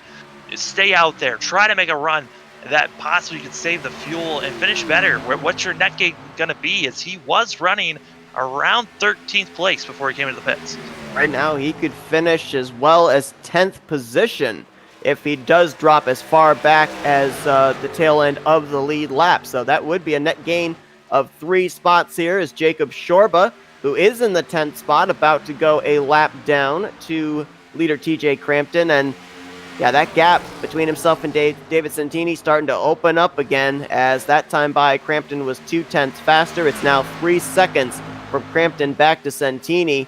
And Carson Bowers, boy, the call for him to come to pit road as late as he did, he has really kind of been on the short end of the stick in terms of gaining or losing positions on green flag pit stops. He's now all the way back to the 8th position. Yes, he's on fresher tires, but he was running as high as 3rd place when those green flag pit stop cycles began. So I don't know if in these final 22 laps he can work his way back up into the podium. It's going to be close for him to get back up into the podium, but it is possible. As for the drivers in 3rd and in 5th place, both on very old tires. Compared to everyone else, Bowers is running about anywhere from 4 lap better tires to about 30 lap better tires. So, you never know with this 16 machine. He's running quick, doesn't really have any damage on that machine. He's got a fast car under him. We'll have to wait and see where Carson Bauer finishes this race. It's right now he's 8th place, trying to make a hard charge to move forward. Well, tonight we're at Kentucky. Next week we're at the Magic Mile, New Hampshire. And I'm telling you what, I'm looking at where a number of these guys we highlighted that were in position to be up there battling for playoff spots points-wise coming into this race, where they're running right now. You got Barry Stevens up here in 4th, Joshua Gordon right now in 6th. These are guys that were just below the cut line. You got Cody Jordan back there in 14th, Brandon Andrews right now in 12th. These point standings are going to be even closer when we get to New Hampshire next week. And Brandon Andrews might be losing another position as he still needs to pit one more time. I don't think he's going to be making it to the end here. Yes, he's on the same strategy as James Dowling, but he's better off coming to the pits, getting fresher tires to try to gain time.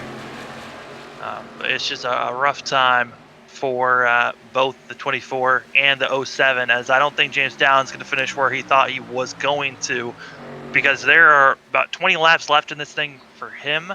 But for our leader, it is less than 20 laps, and he's just losing way too many positions so quick. All right, now, if you're TJ Crampton, are you not wanting to see a caution flag come out, or with the way that you've been able to best the field, not only on the long run, but also on the short run? We saw him get a great jump there on our only restart of the evening. Are you feeling confident with what you've got underneath you that even if a caution comes out, it's not really going to affect you? I think he's feeling very confident. Even if there is a caution that comes out, he should be all right. I think the one concern, because looking at the lap times for these drivers, is to see a caution come out and possibly see Ty McWhirter. He is someone that has really good short run speed, as well as Barry Stevens has shown good short run speed. The McLeod guys have been doing fantastic on the short run, but the best lap out here that has been placed is by Crampton. And Crampton's just been the dominant car.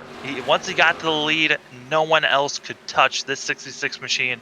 And as the laps tick away, that gap to second place continues to extend.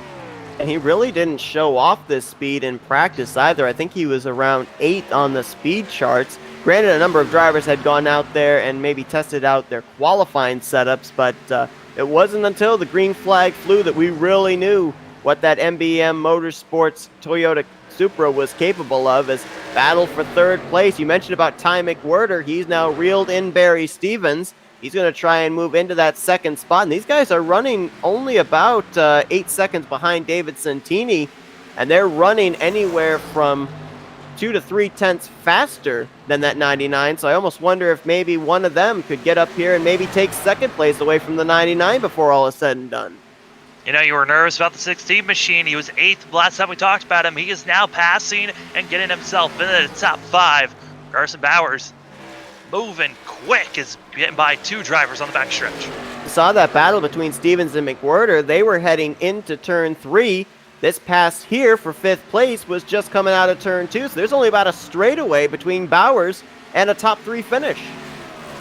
Only difference for Bowers right now is it's about 2.7 second difference between himself and Ty McWhirter, and he's running about 4 tenths faster as the 16 machine over the 20. So there's a huge difference there, but it's too much of a gap at the moment. I think it's going to be close to see if Bowers can get up to possibly challenge for a third-place finish. We'll have to wait and see as McWhirter in control now of the third position. The gap from first to second has now grown to 6.5 seconds. TJ Crampton has not put a wheel out of place here tonight since taking the race lead. And he's got 14, now 13 more circuits before he picks up a checkered flag. And it's almost like deja vu from last week. New driver shows up, new driver takes home the win. It was Burcroft last week. Tonight, right now, it's looking like it's going to be Crampton at Kentucky. Yeah, I mean, I got to give credit, though, to Santini. We've seen that he's had issues all race long, getting into that outside wall off of 2. He's done it multiple times, and somehow that 99 machine, that second to last pit stop, where he short pitted, helped that 99 machine to put himself in this position in second place. A great move on his part. I think that was probably one of the biggest move of the race so far, from moving him from back in 5th place all the way up to 2nd after hitting the wall. So Santini, a great play on his part, but a win not looking promising with the way that 66 is running at the moment. Oh, but to your point, I mean, he not only had it. Oh, as he slides off of 2, gracious. But I mean, he's fought adversity all night long. He ended up starting in the mid-pack of this race, so he didn't have the benefit of clean air that he's had in the last 8-9 weeks. He, of course, as you mentioned, got into the wall as well, so he's had a lot of different things all race long he's had to overcome. So even though he may not have the fastest car out there on track, to your point, a great comeback here for David Santini. And for somehow, with the dominance we've seen out of that 99, it kind of seems odd to use the word comeback and Santini in the same sentence.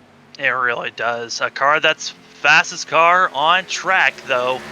It's that 16 machine, and he caught up to Barry Stevens as he's right on the back bumper of that 78, and right in front of them is that 20 car. Well, it looks like he will be able to move at least up to 3rd place here before all is said and done, as he's still got a little less than 10 laps to work with. Ooh, we got squarely off of 4, looking to the inside of Barry Stevens for that spot. And this is really the best battle that's going on track right now between the 20, the 78, and the 16, 3rd, 4th, and 5th place, as Stevens steps up just a little bit there through the center of the corner, opens the door for Carson Bowers down low. Looks like Bowers is going to have Stevens going into 3 and 4. Yeah, kind of trying to use Jeffrey Myers as a pick there, and does that fantastically as he gets by Barry Stevens. I'll say this, we saw it last week, and we're continuing to see it this week. I think Barry Stevens might be the hardest driver to pass when you're trying to get by him. He fights for every position, and it's good to see that hard-fought battles by that 78 machine.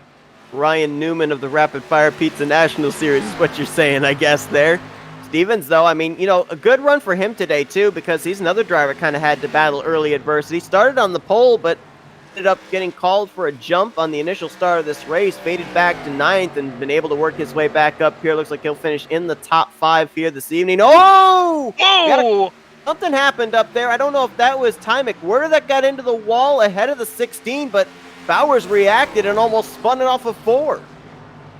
Yeah, no, that was the 20 car getting close to the wall. He did brush it off of 4 and thought maybe the 20 was going to come down, and that's why Bowers reacted the way that he did. Now going to get to the inside of Ty McWhirter, so move him to the 3rd position. Hold on, pass isn't completed yet. 20 pinches him down on the passenger side door.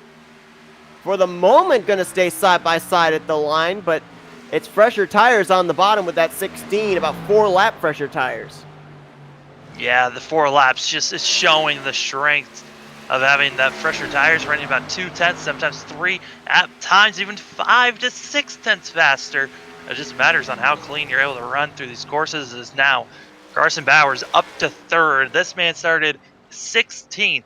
Up to 3rd place, a great run for himself. David Santini, he started 12th up to 2nd. Some of the biggest movers so far of the day. Other great moves that people have made back in 8th and 9th place. You've got Zachary Smith, who started back in 18th place. He's 8th at the moment. And then James Dowan, he started back in 17th up to 9th. Dowan right now out there on 57 lap old tires in that 9th position. He is one of those drivers that tried stretching it ever since the second round of green flag pit stops to the finish. The other driver, Brandon Andrews, it hasn't worked out quite as well for him. He's currently 3 laps down in the 13th position. We do have a car on pit road. That is Cody Jordan in the 9, but he is 7 laps down, so I believe this is a scheduled stop for the 9 machine. Yeah, looking like the damage might be too much for the 9 car as he's getting repairs done. I'm checking to see if he made contact with the wall at some point. Looking like that was a scheduled stop for the 9 machine of Cody Jordan. 4 laps to go, 3.5 on the back straightaway here for the somewhat unsponsored number 66 of TJ Crampton, who enjoys now a nearly 10-second lead. Back to second place, David Santini. Carson Bowers right now in third, McWhorter fourth, Barry Stevens currently in the 5th position. Closest battle on track right now still is from third place on back, where Bowers has about 8/10 up on McWhorter, who has another 8/10 up on Barry Stevens. Bowers trying to work some lap traffic here. Jacob Shorba in the 1, Tim Williams in the 19. Williams up to 15th place, which is a good run for him just based off the early issues that he had. That incident that didn't bring out a caution back in the first 30 laps of this race. He is 10 laps down right now, but at least has been able to pass a number of drivers that had issues as well, like John Jones, Greg Newsom, Hilton Young, and others. Yeah, it's been overall, I got to give credit to these guys. I know it's been a very difficult course. We had a lot of cars that were taken out early in this race, and it continued on to show the struggles of how difficult off of 4 and off of 2 was, with how loose these machines were just all day. And I gotta say, it was nice to see the track temp a lot cooler than what we're used to seeing here throughout the season, but these cars still extremely loose. TJ Crampton's going to see the white flag this time. Question is, will we have 7 or 8 cars on the lead lap when he gets back around? That's 8th place Zachary Smith just up ahead of him there in that 18IK9.com Toyota Supra as TJ Crampton starts to close in on him. Tim Williams just picked up a spot up to 14th, getting around Cody Jordan, who has now pushed his Chevrolet to the garage area. But through 3 and 4 in his debut race, it feels like a broken record from last week, but in his debut race, it's TJ Crampton this week. He's going to take the checkered flag here tonight at the Kentucky Speedway.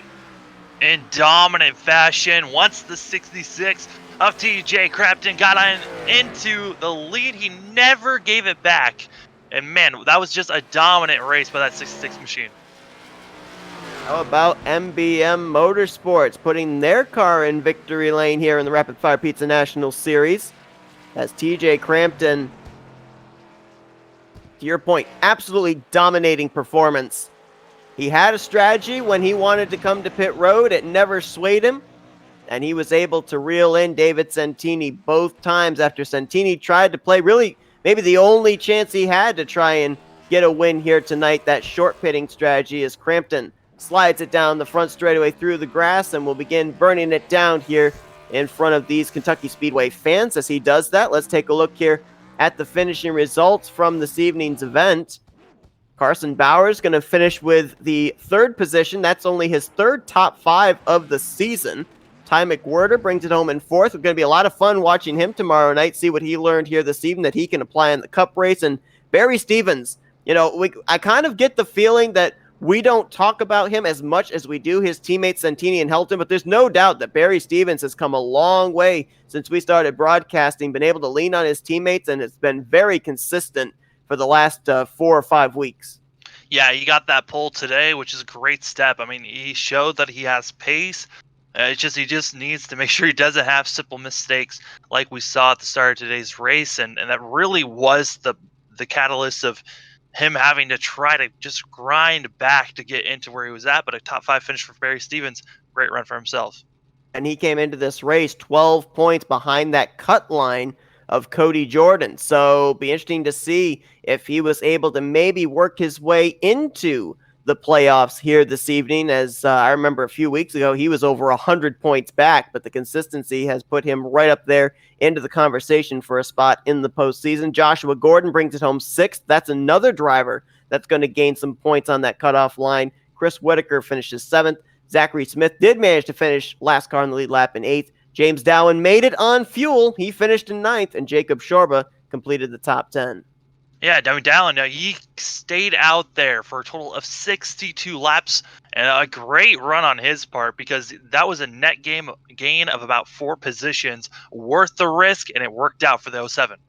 But Evan Longacre there, boy, a good night, went from bad to worse. He got involved in a wreck there with John Jones off of turn 4, didn't bring out a caution, and then he spun off of turn 4 and had to come back down pit road again, finishing one lap down in 11th. And what could have very well been a top 5 run, Jeffrey Meyer finishes in 12th, 13th place for Brandon Andrews. Then Tim Williams, I believe, was the last car to finish this race. He finished in 14th. Everybody else was involved in issues here tonight at Kentucky, even though we only had one caution here this evening. That was all the way back on lap 35. Cody Jordan, John Jones, Greg Newsom, Hilton Young, Kyle Payne, Roger Gregory, Kevin Roy, and Matt White all finished out of the race here this evening at Kentucky. And I got to ask real quickly here, Sam, with all the issues that we saw here this evening, are you surprised we didn't see more cautions come out for some of those incidents?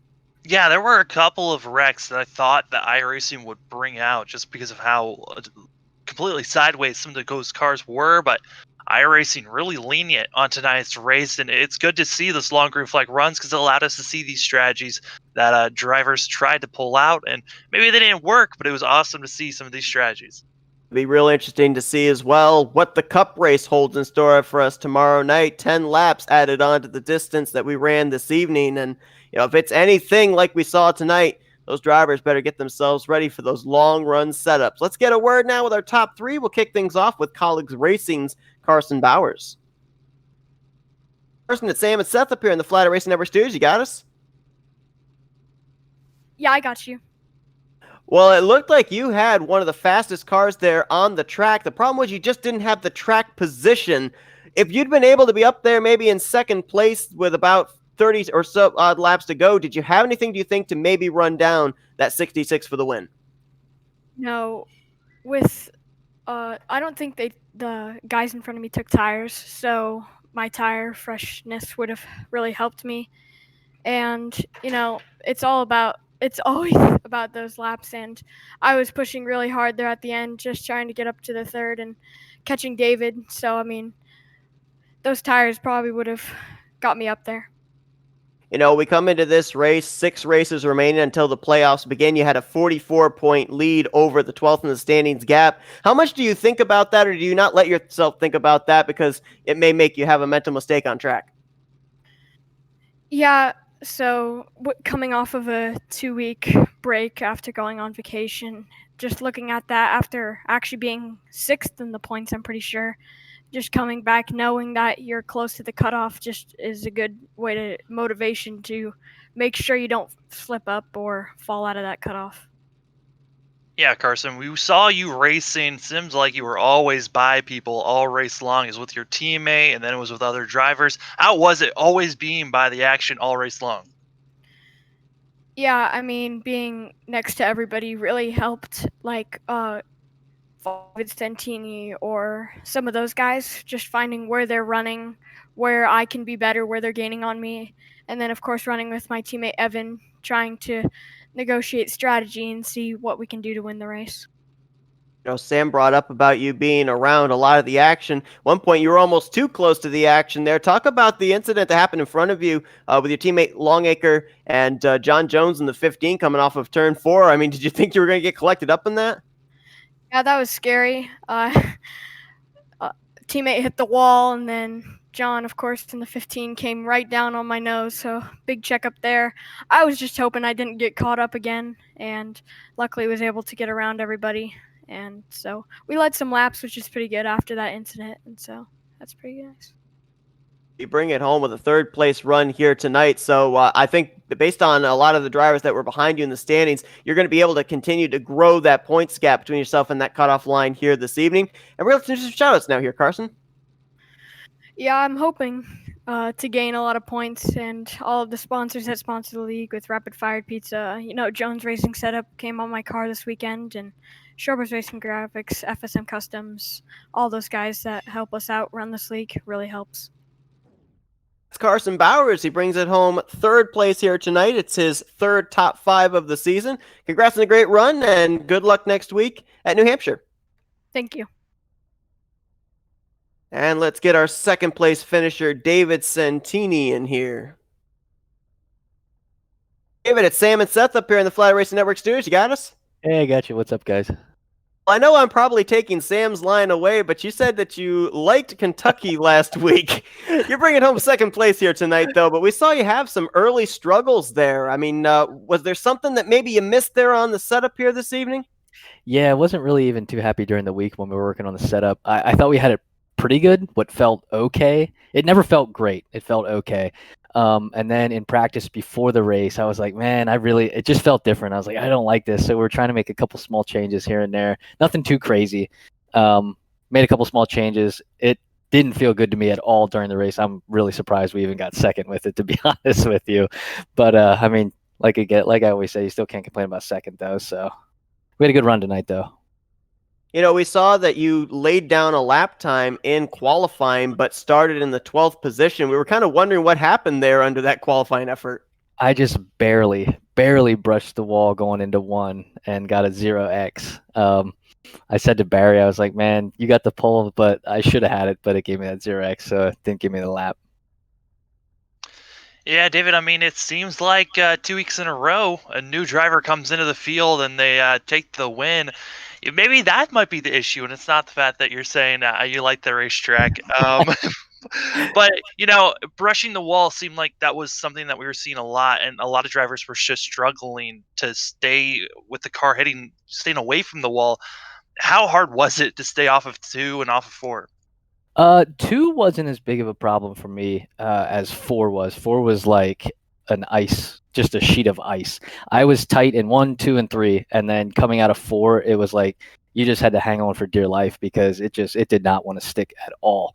But as far as the other drivers coming into the series, I'm all for it, man. I like a little bit of competition, so yeah, all the guys that want to come in here and make it more fun, I'm all for it.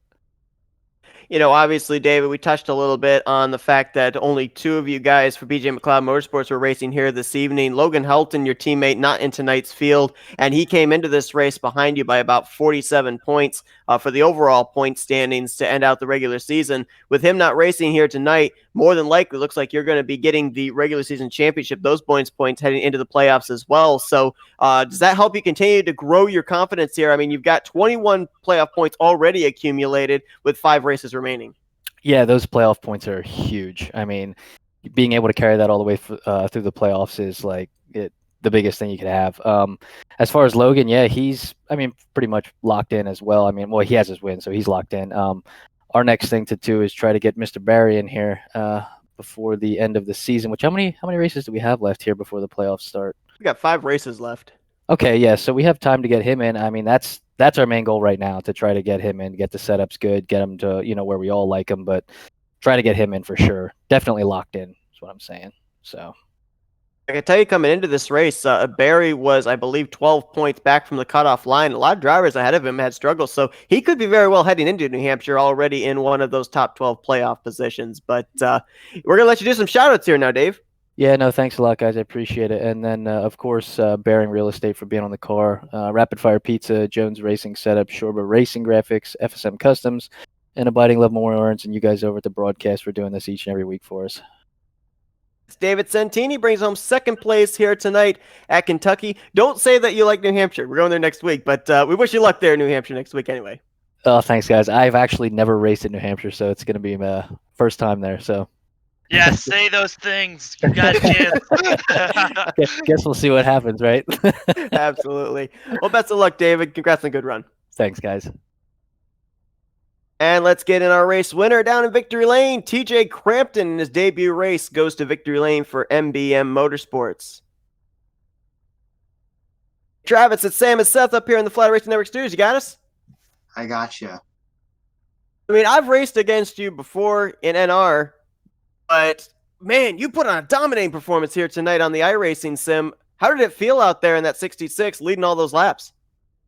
I mean, the first few laps, I was honestly really scared in practice. The car was absolutely abysmal tight. Did one track bar adjustment, and then in the race, it took off like a rocket ship. I don't think I surprised myself with this victory. I was not expecting to be that fast, but I had really fun. And yeah, I'm just surprised. Obviously, with this victory here, it would have put you into a playoff position if you had been running the entire full season. But I mean, we got other races coming up here during the regular season. We got New Hampshire that's coming up next week. We've got Bristol on the horizon, Watkins Glen, Road America. We're going to be seeing you running any of those races. And what's your confidence level going into them if you do run them?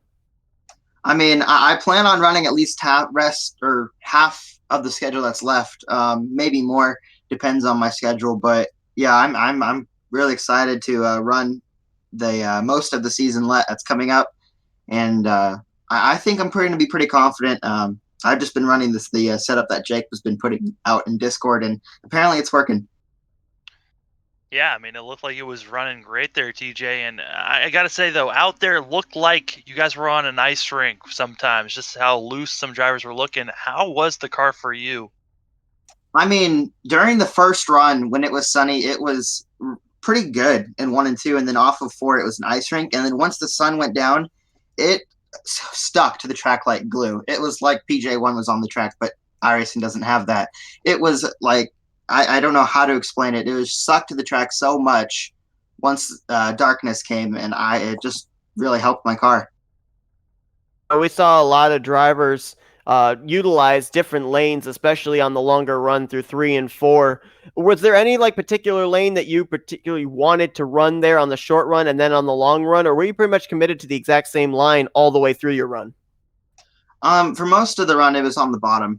Towards mid in the run, I would try to run my left sides on the dark patch in 3 and 4, and it really helped my car stick. And that's really all it, and just mostly on the bottom.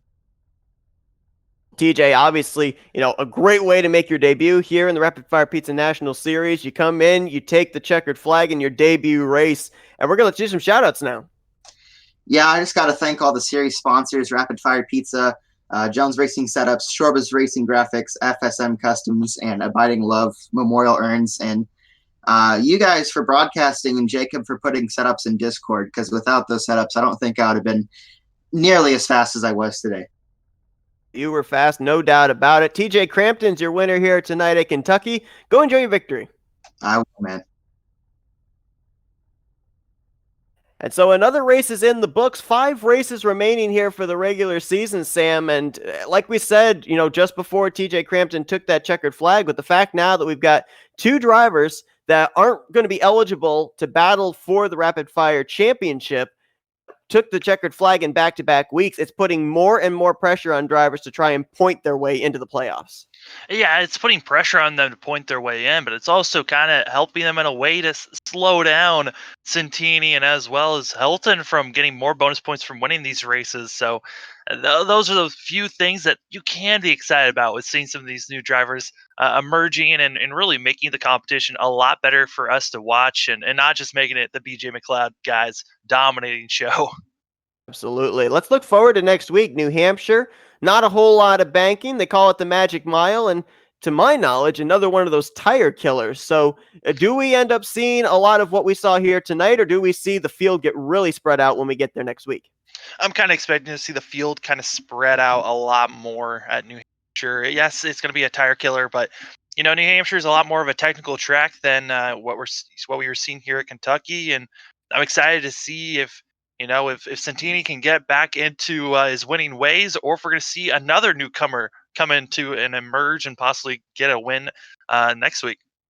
Hampshire, Kansas, Road America, Watkins Glen, back-to-back road courses, and then Dover is the final deciding factor as to who is going to make it into the playoffs and who is not. Those points are going to be really close around that 12th in the standings cutoff line when we get to New Hampshire next week. So hopefully you guys will tune into that. We will be bringing you New Hampshire Motor Speedway's action live here on Flatout Racing Network at 9 o'clock, or I'm sorry, make that 8:30 p.m. Eastern Standard Time next Friday evening. Sam and I'll be there to cover the action. But tonight, Sam, appreciate you joining me in the booth here tonight, Kentucky. Always a pleasure. Everyone that tuned in, be sure to tune in tomorrow night. We'll be back here at Kentucky again for the Soda Guys Cup Series, 160 laps there. And then also tomorrow night, Flatout Racing Network has the call for the Chris Cup Series. They're going to be at the Monza Oval. Talk about a wild card track. That'll be taking place at 7 p.m. Eastern Standard Time here as well. But for Sam Dyer, I'm Seth Cole. Thanks for tuning in this evening. Have a great rest of your night. You've been watching another broadcast courtesy of the Flatout Racing Network.